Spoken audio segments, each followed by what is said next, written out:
Hi, everyone. This is Julia Yarbo with Keeping It Real Caregiving for this recorded episode of our Sunday Coffee Chat. If you joined us last time, we had a little bit of technical difficulty. So this time I wanted to reconnect with our special guest and record it so that we make sure that we don't have any other issues. So I am coming to you recording this from the American Society on Aging Conference in New Orleans for Conference 2022. And today, again, back with us is our special guest, Dr. Toni Miles. Thank you so much for joining us again for round two of our Sunday Coffee Chat and Support Hour. Thank you so much for your time and your expertise. I appreciate it. Thank you for having me. Dr. Miles, tell our viewers a little bit about yourself, your background. You have been in the aging field within research, education, personal connection for many years and have played a huge role in helping so many other people. Tell me about that. Oh, wow. I've been doing something in some capacity since I was a junior in medical school. That's how far back I go. In the 80s, I'll put it that way. Went to medical school at Howard in Washington, D.C. Did a 2-year postdoctoral fellowship at the National Institute on Aging, where I learned to be an epidemiologist. Been in public health for years and years and years. I have lots and lots of PhDs and masters that are now out working in aging. So I've been able to get my tentacles everywhere. And I have a couple of hundred publications on that topic. So here I am. And that's why I like to have folks set themselves up, because we can read bios all day long, but when we actually hear it and we go, wow, this is your background. And just folks, I want to share this. This is written out so that I don't say it wrong. Dr. Miles is also an advisor to eldercare initiatives, including the CDC Healthy Brain, Georgia's Alzheimer's Task Force, and the John A. Hartford Foundation, which does amazing work across the country in terms of aging programs, education, philanthropy, public policy, across the board. So our special guest this afternoon is seriously no joke. She knows her stuff and she's passionate about helping people. And so again, thank you. And our topic is talking about grief, loss, and bereavement. Similar, but all different. And your research focuses on bereavement care, bereavement counseling. Talk to us about what that means, especially coming out of and still now in this COVID world that we're living. Yeah, it ain't done yet, to use a technical phrase. And I've been interested in the idea of the public health impact of large scale mass bereavement, we can call it, where large numbers of people are having the same experience simultaneously almost. It's like a flood, destroying all of these homes. And I started this work actually back in 2012. Couldn't get anybody interested. We could talk forever about why no one wants to talk about this, but it is clearly something we need to talk about. And then COVID came along, and now all of a sudden everybody wants to talk about it, which is great. So I really appreciate the moment to be able to talk about the fact that people who are bereaved, and that means someone died in your orbit. It could be a friend, it could be a neighbor, in addition to a family member. These are people who are close to you, and they die of something, and that their death injures you in some way if you are not ready or you don't have resources. And just hearing you say that, if you're not ready, is there ever a way for all of us to think about death in a way that we could ever possibly get ready? Are there tools that are available for people, or does it just sort of hit us out of left field and we move through it? Probably a little bit of both. But what I moved to Georgia in 2011, And one of the things I've discovered down here is elderly Southern Black women are really, really good at preparing for this. You know, a lot of, I say us now because, hey, I'm in the zone, um, do spend a fair amount of time thinking about. They buy headstones, they buy funeral plots, they lay out the idea of what their funeral will look like. I mean, they really spend quality time and money Mhm. thinking about that moment. And having personal story, having gone through that with my mother-in-law, who was she had picked out the headstone. I mean, we were, you know, it was not easy. But her preparation made it easy for me to care for my husband, who was, you know, the object of care. And so if you are fortunate, and this is the thing, if you're fortunate to have a chance to prepare, then you Mhm. should take it.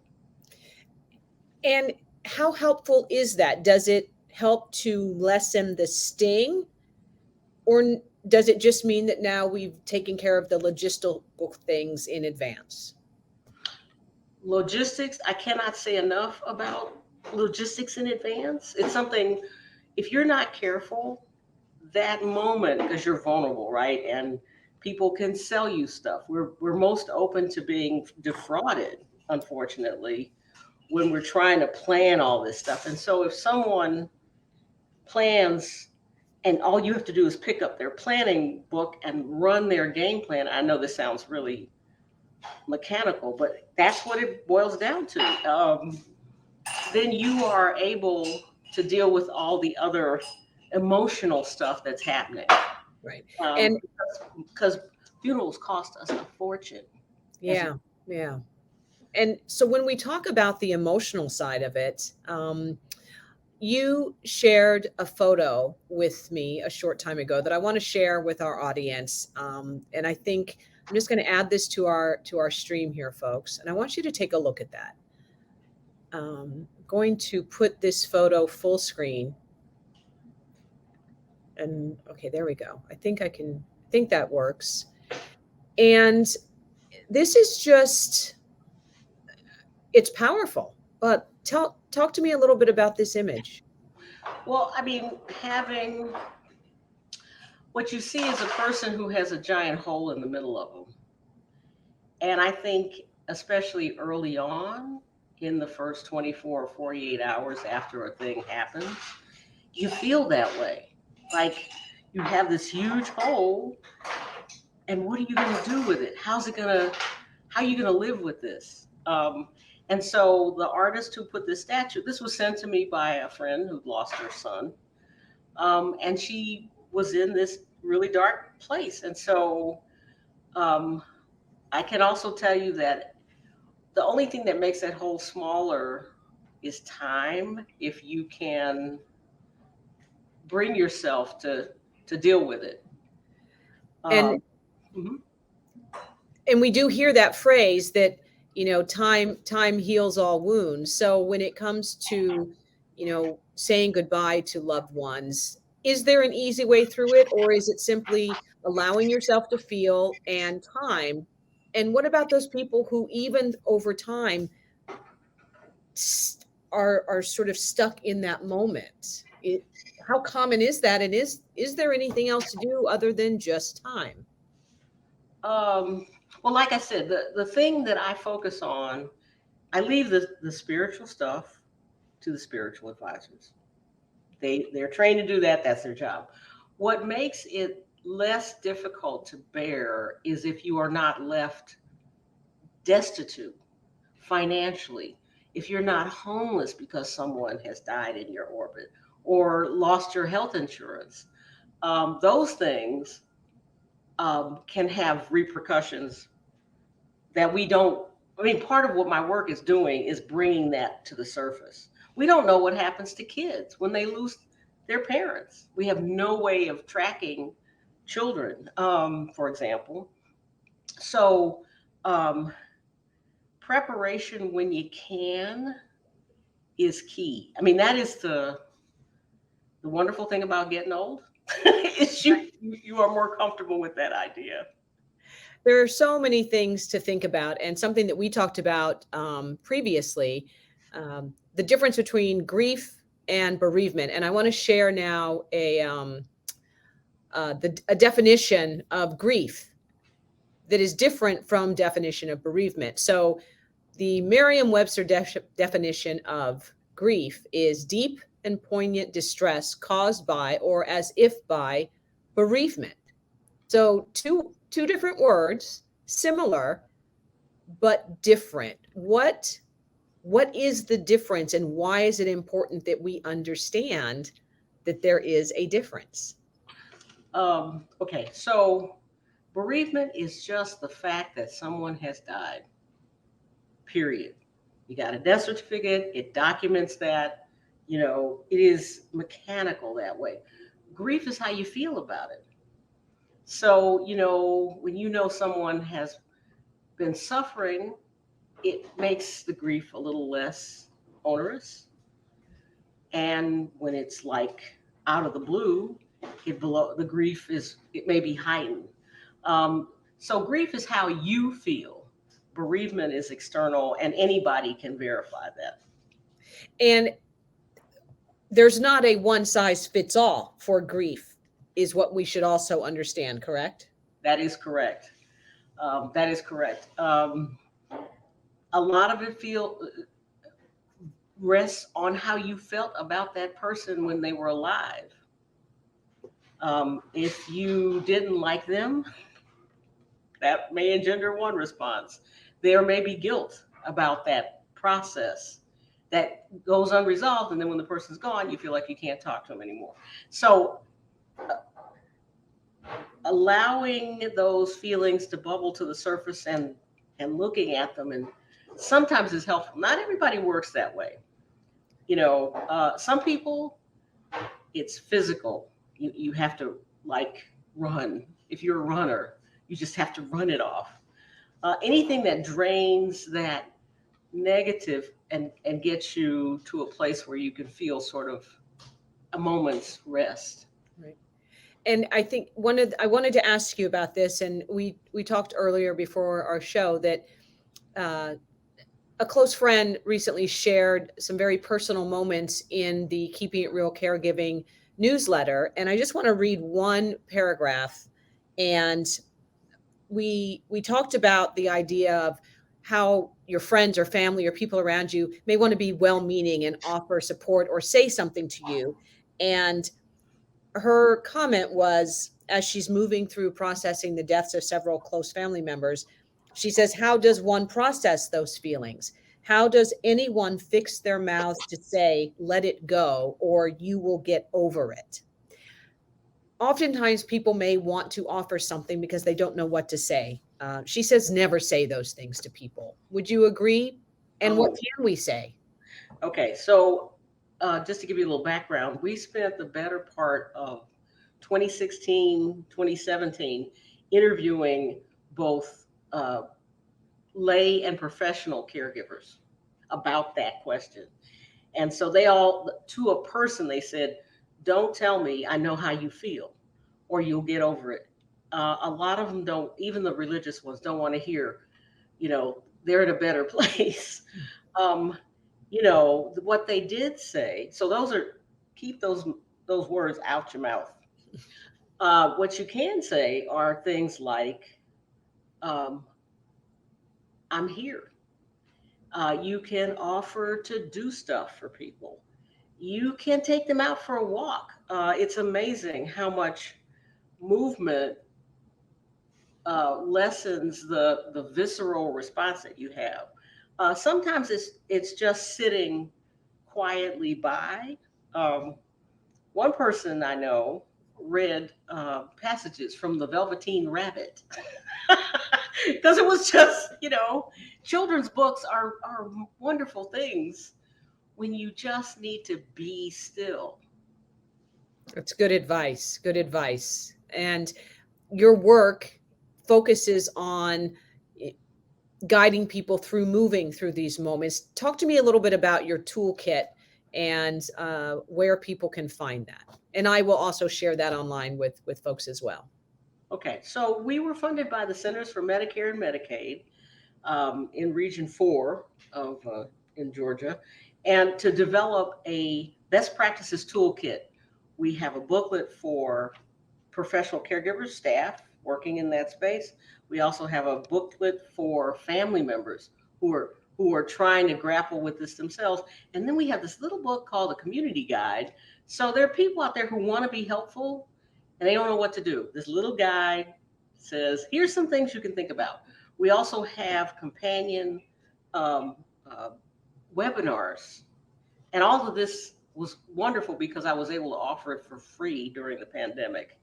I mean, it's paid for by the fines that nursing homes pay. It's an investment in quality improvement. And so these materials, I make them available to people who want them.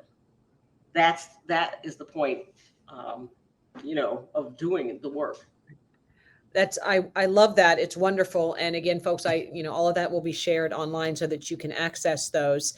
And I had two quick questions before we wrap up. And I know your time is precious, so we really appreciate that.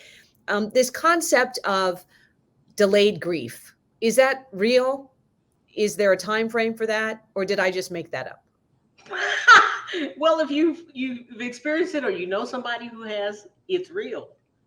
And sometimes you don't, especially when there's disaster around you and you're having to make things go, gotta make airline tickets, gotta pay bills, gotta, you put your feelings in a box and put them off to the side. You know me well. Hey, I think that's Black girl magic myself.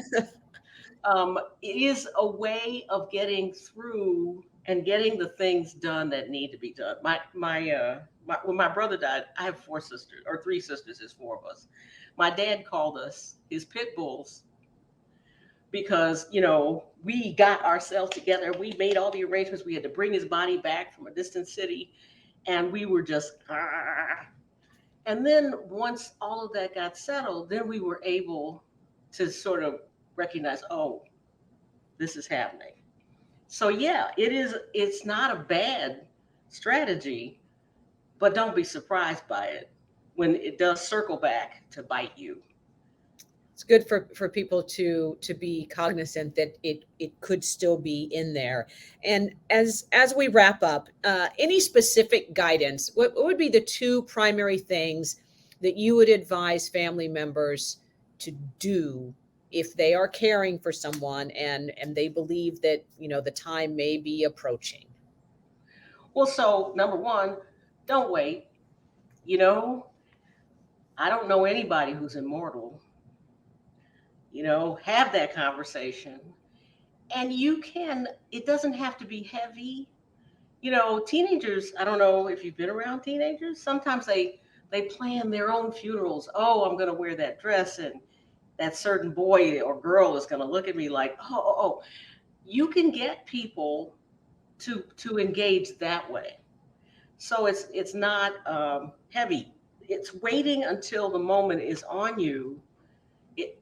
The phrase I like to use is always too soon. It's always too soon before it's too late. Plan it, talk about it. You don't have to be morbid about it, but tidy up your life. You don't want your kids finding stuff that you don't want them to see after you're gone. That is an excellent point. That is an excellent point. Dr. Toni Miles, thank you so much for your dedication, your passion, your insight, and your care for so many people that don't know you, but they are benefiting from your work all over the country. So I appreciate you. I can't wait till we can meet in person at some point. We're starting too many people in the same orbs of knowing names and faces. So I know that we're next. I know everybody. I know everybody. So I am going to pop up your information here on the screen. And actually, this was something I wanted to talk about and we didn't. You have a paper through the John A. Hartford.org Foundation. Tell me quickly about this before we go. Okay, really quickly. John A. Hartford is reimagining care of older adults. And so I was given a forum to talk about bereavement and its effect on the workforce, as well as the people who live in these centers. And so that the talk was put out on their website. I really appreciate the Convergence team. I hope people will check it out because it is a very important part of the life we lead. Excellent. And this is me still getting used to technology, but I did want to share that with everybody. And again, I will make sure that all of this is in written form as well. And we can find you online at LinkedIn. All you have to do is type in Dr. Toni Miles and you will find her. She posts some incredible articles and pointing people to good resources. So check that out. Dr. Miles, again, thank you so much for your time. It has been a pleasure. And on our round 2 of our coffee chat, we'll post this and hopefully we can help people in any little ways that we can. Thank you so much. Stay tuned because research is coming off the press as we speak. All right, there you have it, folks. Dr. Toni Miles, professor of epidemiology. She is an amazing woman. And we are going to, let's see, what am I going to do here? I am going to take that off. And then I am going to remove that. Dr. Miles, I'm going to let you get on with your afternoon. Thank you very much. But stay in the studio. Don't go away yet. And to all of you, thank you so much for joining. I appreciate it. I love the technology in the world. And if you haven't already, please make sure that you subscribe to the Keeping It Real Caregiving.bulletin.com newsletter. And also make sure that you follow me on social, on Facebook at Julia Yarbo Media Group. You can also find me on Instagram, and you can email me at info@juliayarbomediagroup.com.